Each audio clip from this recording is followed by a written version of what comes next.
Hey guys what's up. तो आज हम एक्चुअली पढ़ेंगे होलिस्टिक कॉन्सेप्ट। ये एक मार्केटिंग का कॉन्सेप्ट है और इसका बेसिक मोटो ये है, एवरीथिंग मैटर्स।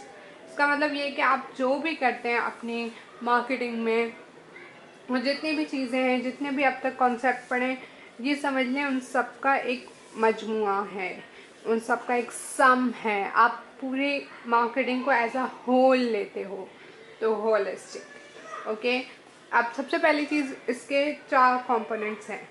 रिलेशनशिप मार्केटिंग, आप कैसे रिलेशंस रखते हो अपने डायरेक्ट और इनडायरेक्ट स्टेक होल्डर्स के साथ। डायरेक्ट होते हैं जिनका इम्पैक्ट डायरेक्टली आपके बिजनेस पे है, आपके कंज्यूमर्स, आपके डिस्ट्रीब्यूटर्स, आपके सप्लायर्स। इनडायरेक्ट होते हैं जिनका आपके उसके साथ कोई रिलेशन नहीं है आपके बिजनेस के साथ, पर उनका इम्पैक्ट आपके बिजनेस पे ज़रूर पड़ेगा। इसमें आप पॉलिटिकल पार्टीज़ को ले लें, ठीक है। तो अब जैसे रिलेशनशिप मार्केटिंग में आप रिलेशनशिप्स अच्छे बनाते हो कंज्यूमर्स के साथ, कस्टमर्स के साथ। आजकल ड्यू टू सोशल मीडिया बहुत ज़्यादा इन हो गया है ट्रेंड कि अगर आप किसी फॉर्म पे किसी जगह से चीज़ें खरीदते करते हो, वहाँ आपकी बर्थडे लिखी हुई होती है। They always wish you on your email या फिर सेल फोन पे वो आपको विश करते हैं, and you know to make you feel good, और एक रिलेशनशिप बिल्डिंग के लिए वो ये चीज़ करते हैं। तो रिलेशनशिप मार्केटिंग, आप रिलेशंस का ख्याल रखें। आपके अगर कस्टमर्स आपसे खुश हैं तो वो रिटेन रहेंगे, वो बार बार आएंगे आपके प्रोडक्ट्स खरीदने। इंटीग्रेटेड मार्केटिंग, इसका मतलब ये है कि आप जितने भी मार्केटिंग चैनल्स हैं, TV, brochures, pamphlets, social media, सब यूज़ करें और सब पे एक ही कैंपेन यूज़ करें। तो that is your integrated marketing. उसके बाद आती है इंटरनल मार्केटिंग। इंटरनल मार्केटिंग है कि आपके इंटरनल एम्प्लॉयज़, आपके कल्चर, आपके रिलेशनशिप आपके एम्प्लॉयज़ के साथ कैसे हैं, वो कितने खुश हैं। वो जितने खुश होंगे उतनी वो उसकी आपकी ब्रांड, आपके प्रोडक्ट्स, आपकी ऑर्गेनाइजेशन की ज़्यादा बात करेंगे, और they will remember you in good words. Even जो जा चुके हैं या जो वहाँ पे हैं, अगर वो आपको अच्छे लफ्ज़ों में, अच्छे तरीके से, एक अच्छी इमेज में याद रखते हैं, तो वो एक मार्केटिंग है। जब इंटरव्यू में उनसे पूछा जाएगा where you use to work, वो बताएंगे यार अच्छी जगह है।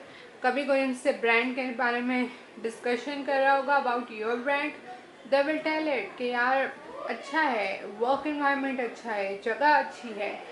और अगर वो आपके प्रोडक्ट्स यूज़ भी करते हैं, that's a huge plus one. तो वो आपकी इंटरनल मार्केटिंग हो जाती है। At the end is performance marketing. Basically analyse your results, analyse your marketing, क्या क्या हो रहा है, चेक करें परफॉर्मेंस। इसमें आजकल लोग बहुत ज़्यादा CSR भी यूज़ करते हैं। CSR इज़ लाइक, आप उससे टैक्स बेनिफिट्स भी हासिल करते हो और लोगों के दिमाग में आपकी जो ऑर्गेनाइजेशन का इमेज है बहुत ज़्यादा क्लीन, अच्छा, सोशल बनता है। तो जितने लोग ऐसे हैं जिनको सोसाइटी से सबको ही प्यार होता है, इवन जिसको नहीं भी होता, दे स्टिल गो, हाँ यार कुछ अच्छा किया है इस ब्रांड ने, कुछ अच्छा काम था ये, तो दैट्स योर। और उस तरह से आपको पता चलता है कि आपकी मार्केटिंग कितनी अच्छी रही। तो दिस इज़ बेसिकली आपका रिटर्न क्या आया मार्केटिंग से। तो इन सब को मिला के आप कहते हैं कि holistic marketing, everything matters, customer, stakeholders, all the stakeholders matter. आपके जितने चैनल हैं उसमें आपका सेम मैसेज हो, this matters. Internal employees matters, as well as analysing your marketing campaigns, analysing your return on stuff matters. ठीक है, तो that's it. यही था होलिस्टिक कॉन्सेप्ट। आई होप समझ आया होगा। अगर आया तो subscribe, like, comment and share. Seriously share, like अच्छे से। And I will see you guys in my next video. Bye guys. Sorry. Bye guys.